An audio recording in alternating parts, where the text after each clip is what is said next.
আসসালামু আলাইকুম। দেশ এবং দেশের বাহির থেকে আমার এই ভিডিওটা যারা দেখছেন আপনাদেরকে আন্তরিক শুভেচ্ছা এবং অভিনন্দন। বাংলাদেশে একটা টপিক নিয়ে খুব আলোচনা হচ্ছে, সেভ এক্সিট। বাংলাদেশে যারা উপদেষ্টা আছেন তারা নাকি সেভ এক্সিট তৈরি করে নিয়েছেন। এখন প্রশ্ন হচ্ছে সেভ এক্সিট কি? সেভ এক্সিট হচ্ছে আপনি আরাম করে বাংলাদেশ থেকে পালিয়ে যাবেন বা চলে যাবেন, অন্য দেশে বসবাস করবেন, আপনাকে কেউ বাধা দিতে পারবে না। এটাকে বলা হয় সেভ এক্সিট। এই জুলাই আন্দোলনের মাধ্যমে ছাত্রদের বুকের তাজা রক্তের উপরে পাড়া দিয়ে যারা উপদেষ্টা হয়েছে বা ছাত্র যাদেরকে ট্রাস্ট করে বিশ্বাস করে উপদেষ্টা বানিয়েছে, আজকে তারাই এই বাংলাদেশের জনগণের সাথে এই ছাত্রদের সাথে বিশ্বাসঘাতকতা শুরু করে দিয়েছে। ক্ষমতা কি এমন একটা জিনিস, আপনি যদি একবার ক্ষমতায় চলে আসেন তার মানে কি আপনি সব কিছু ভুলে যান, অতীত ভুলে যান? আজকে যারা উপদেষ্টা হয়েছেন আপনাদেরকে বাংলাদেশের 80% মানুষ আপনাদেরকে চিনতই না। এই ছাত্ররা আপনাদেরকে ভালো মনে করে আপনাদেরকে উপদেষ্টা বানিয়েছে, আর আপনারা এই ছাত্রদের সাথে বেইমানি করতেছেন, বাংলাদেশের জনগণের সাথে বেইমানি করতেছেন এবং আপনারা সংস্কারের নামে ধোঁকাবাজি করতেছেন।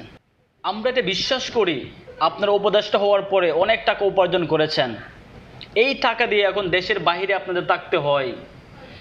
আপনাদেরকে বাংলাদেশের মানুষ একটা সুযোগ দিয়েছে বাংলাদেশের জন্য কাজ করার জন্য, বাংলাদেশের মানুষের জন্য কাজ করার জন্য, আর আপনারা এত বড় একটা অপরচুনিটি পেয়ে আপনারা আপনাদের নিজেদের স্বার্থের জন্য টাকা পয়সা উপার্জন করে এবং আপনারা সেফ এক্সিট করতেছেন, তালাশ করতেছেন।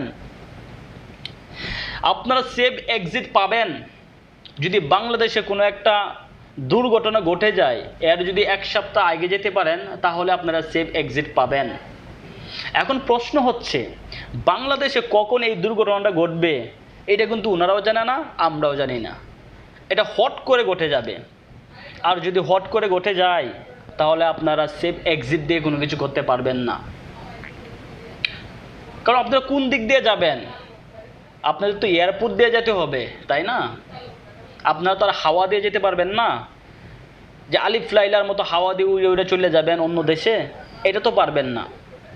বাংলাদেশের মানুষ এয়ারপোর্টকে ঘেরাও করবে এবং আপনাদেরকে ওইখানে আটকাবে, আপনাদের পাসপোর্টগুলো বাতিল করা হবে, আপনারা কেউ রেহাই পাবেন না। যদি বাংলাদেশের মানুষদের সাথে গাদ্দারি করে থাকেন এবং এই জুলাই আন্দোলনের ছাত্রদের বুকের তাজা রক্তের উপরে পাড়া দিয়ে এসে এই ছাত্র জনতার সাথে আপনারা গাদ্দারি করে থাকেন, একটা কথা স্পষ্ট করতে চাই, বাংলাদেশের কোনো রাজনৈতিক দলই আওয়ামী লীগের মতো এরকম সেফ এক্সিট পাবে না। সাবেক প্রধানমন্ত্রী শেখ হাসিনা উনি দেশ থেকে চলে যেতে হবে এটা যদি জানতেন, উনি ওনার যত নেতা কর্মী আছে আরও এক সপ্তাহ আগে উনি সেফ এক্সিটে পাঠিয়ে দিতেন। আপনারা কোথায় থেকে বাইরে হবেন? বাংলাদেশ থেকে বাইরে হতে একটা রাস্তা লাগবে, একটা মাধ্যম হচ্ছে এয়ারপোর্ট। এয়ারপোর্ট দিয়ে তো আপনাদেরকে বাংলাদেশের মানুষে পালাইতে দিবে না, কারণ বাংলাদেশের টাকা নিয়ে, বাংলাদেশের সম্পদ নিয়ে, জনগণের টাকা নিয়ে আপনারা পালিয়ে যাবেন, আপনাদের বিবি বাচ্চা নিয়ে অন্য অন্য দেশে আপনারা থাকার জন্য ব্যবস্থা করে ফেলছেন, আর বাংলাদেশের মানুষ আপনাদেরকে ছেড়ে দিবে? এটা কখনো সম্ভব না। যাই হোক, আওয়ামী লীগ সরকারের কথা বলতেছিলাম, যদি আওয়ামী লীগের যত নেতা কর্মী এমপি মন্ত্রী আছে সবাই যদি বলতো আমরা সেফ এক্সিটে যাব, তারা যেতে পারতো, তাদের এত কোথাও দূরেও যেতে হতো না। আমাদের পার্শ্ববর্তী দেশ, আমাদের পড়োশি দেশ ইন্ডিয়া, তাদেরকে অনেক সুন্দর করে জামায় আদর করে তাদেরকে ইন্ডিয়ায় রেখে দিত, অন্য কোথাও যাইতে হতো না, অন্য কোনো দেশে যাওয়ার কোনো দরকারই ছিল না। তো আপনারা তো এরকমও হতে পারলেন না। আপনারা কেউ দুবাইতে আপনারা ফ্ল্যাট কিনতেছেন, বাসাবাড়ি কিনতেছেন, কেউ মালয়েশিয়া, কেউ আমেরিকা। যদি আপনারা মনে করেন গিয়ে আপনারা বাসিন্দা হয়ে যাবেন বা বসবাস করবেন, তাহলে এটা আপনারা ভুল একটা ডিসিশনে আছেন। আপনি যদি আমেরিকার একজন নাগরিক হন তাহলে আপনাদেরকে আমেরিকা বসবাস করার জন্য দিবে, আর আপনি ট্যুরিস্ট ভিসা বা এইরকম কইরে আপনি আমেরিকা গিয়ে বসবেন বা থাকবেন, বসবাস করবেন? আমেরিকা এমন একটা দেশ, এমন একটা জাতি, যতক্ষণ পর্যন্ত আপনাকে প্রয়োজন আছে এতক্ষণ পর্যন্ত আপনাকে ব্যবহার করবে, ইউজ করবে, তারপরে টিস্যু পেপারের মতো আপনাকে ছুঁড়ে ফেলে দিবে। রাইট, একদম ঠিক শুনছেন আপনি। আপনারা মালয়েশিয়া যাওয়ার জন্য প্রস্তুতি নিচ্ছেন, আপনারা কাতারে যাওয়ার জন্য প্রস্তুতি নিচ্ছেন, সিঙ্গাপুরে, তারপরে ইউরোপীয় ইউনিয়ন যেগুলো আছে এগুলোতে আপনারা যাওয়ার জন্য প্রস্তুতি নিচ্ছেন। কেন? আপনারা কি এতই পরিমাণে চুরি করে ফেলেছেন যে বাংলাদেশে আপনাদের থাকার মতো জায়গা হবে না? বাংলাদেশের মানুষ এখন সব বুঝে গিয়েছে। আপনাদের উপদেষ্টাদের ভিতরে একজন ছিলেন নাহিদ ইসলাম, উনিই বলেছেন সময় আসলে, সুযোগ আসলে সবাইকে প্রকাশ্যে আনা হবে এবং সবার সব কাউকৃত্তির কথা বলা হবে। নাহিদ ইসলাম কিন্তু আরাম আয়েশের জীবন ছেড়ে একটা দলের প্রধান হয়েছেন। আপনাদের মধ্যে কিন্তু নাহিদ ইসলামও থাকতে পারতেন। ডক্টর ইউনূসকে বলবো, ডক্টর ইউনূসও দেশ থেকে পালানোর মতো সুযোগ পাবে না যদি ফেব্রুয়ারিতে নির্বাচনটা না হয়। আর এই ফেব্রুয়ারিতে নির্বাচনটা বানচিল করার জন্যই যত নাটক ড্রামা হচ্ছে। কেন?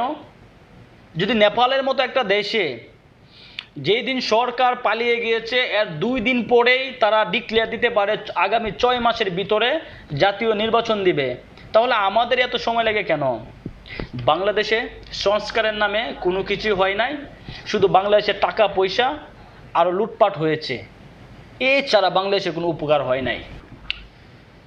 আপনারা যারা ভাবতেছেন যদি বাংলাদেশে একটা গোলমাল শুরু হয়ে যায় তাহলে আপনারা পালিয়ে যাবেন, চলে যাবেন, আপনারা বাংলাদেশে যে এম্বাসিগুলো আছে এম্বাসিগুলোতে গিয়ে ভিড় করবেন। ভাই, একটা এম্বাসির ভিতরে আপনারা কয়জনকে রাখবে?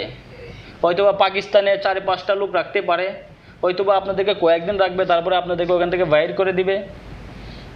তাহলে আপনারা কোথায় যাবেন? আপনারা কোথাও শান্তি পাবেন না। এই যে উপদেষ্টাগুলা, এইগুলা কথাবার্তা এত ক্লিন, এত পরিষ্কার, কিন্তু প্র্যাকটিক্যালি তারা অনেক বেশি আবর্জনা, নোংরা, কাচরা এবং বিশ্রী। তাদের কাজকর্মে এখন এগুলো প্রমাণিত হচ্ছে।